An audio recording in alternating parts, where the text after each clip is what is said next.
in space, from space, stellar, universal, all-embracing, limitless, so pervasive and all-inclusive as to exist in or affect the whole world. That's you, kids. That's you. You are extraterrestrial. You are stellar. That presence of you is all pervasive. It's all inclusive. It's not exclusive. It's limitless. It's all embracing. It doesn't embrace a few and hate the rest. Can you see why my feathers are a little fluttered this week about all the craziness? Like, whoa. So if the overtone energy is about empowerment, when do you and I take our power correctly, without ego, without arrogance, without, I don't know, all the things that go with lack of self-worth and self-esteem, so it's kind of a quasi-step into our power? When do we simply recognize this presence is everything? I think you'd have to put down, pretty pronto, all of your judgments. And I think you'd have to get on with the business of you putting your energy, your time, onto creating a better life. If you're looking to anyone outside of you being accountable and responsible for your happiness, your well-being, and your creativity, then I have to tell you, you really are part of this very, very warped definition of cosmic. You are separate. You're not stellar. You're not limitless. And that's a technical impossibility because the presence of you is. So you can only circle back onto yourself, which is pretty remarkable and pretty life-altering.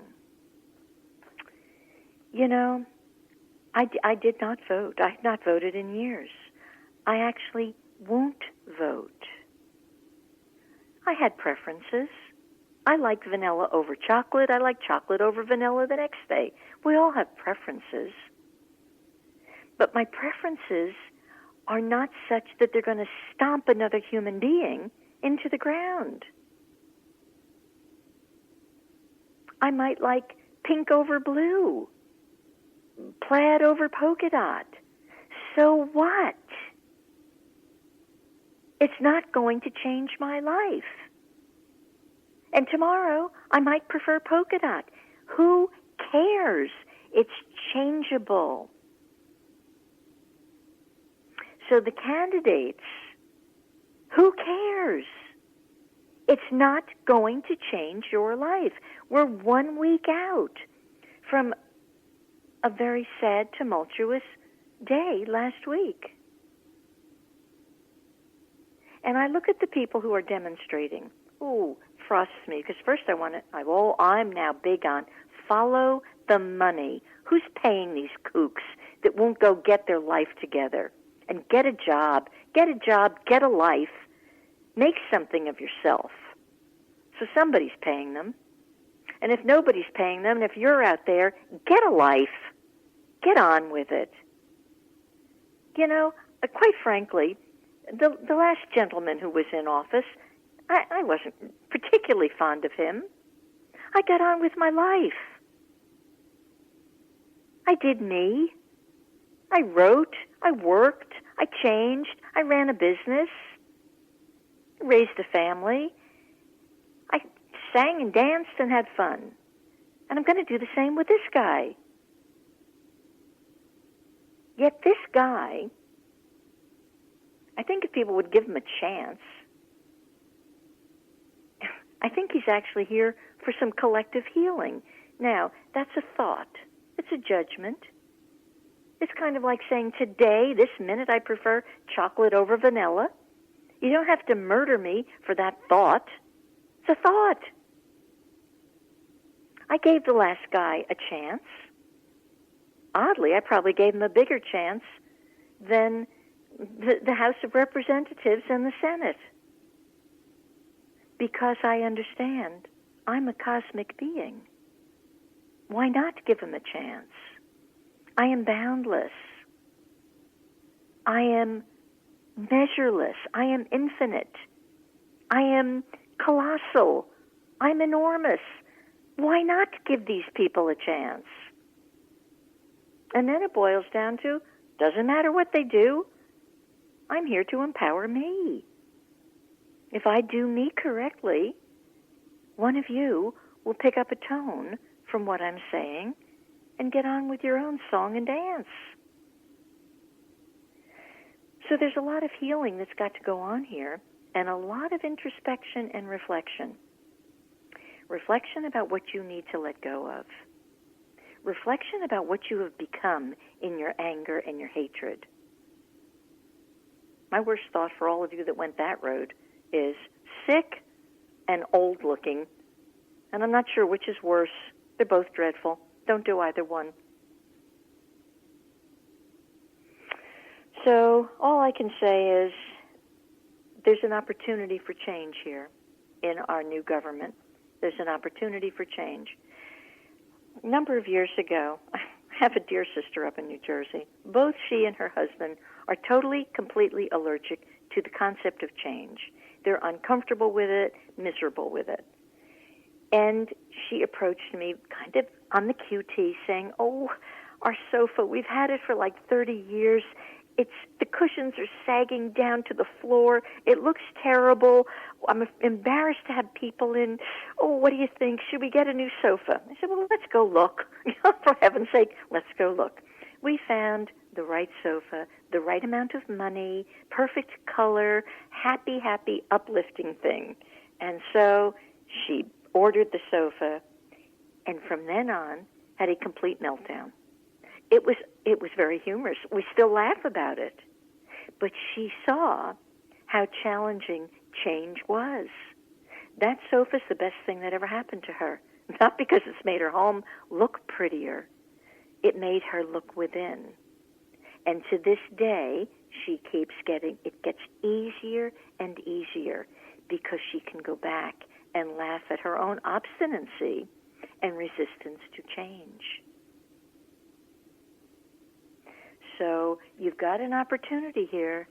It's not about whoever got in. And either one is going to do the exact same thing. You all know that because it's not a country, it's a corporation. And if you don't know that, you need to be reading some material. You need to be better educated. And you'll understand what's happening. And you'll have a greater appreciation of it, and you'll be able to accept the so-called new sofa into your living room. So whoever got in, if you missed this memo, and the memo is we collectively are at a massive turning in our own evolution. We're there. So things had to change, which is probably why Mr. Trump was the choice. The other choice, as darling as she is, that choice was habitual. You could see there wouldn't be much change because we want the same old sofa. It goes back to that.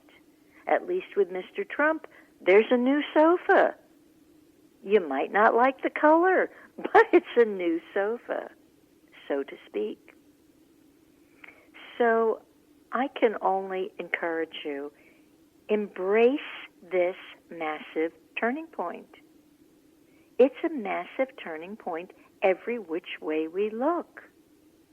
And if you stay stuck in your old thinking, you're going to be very disillusioned and disappointed with your life. It won't be that you could blame it on government.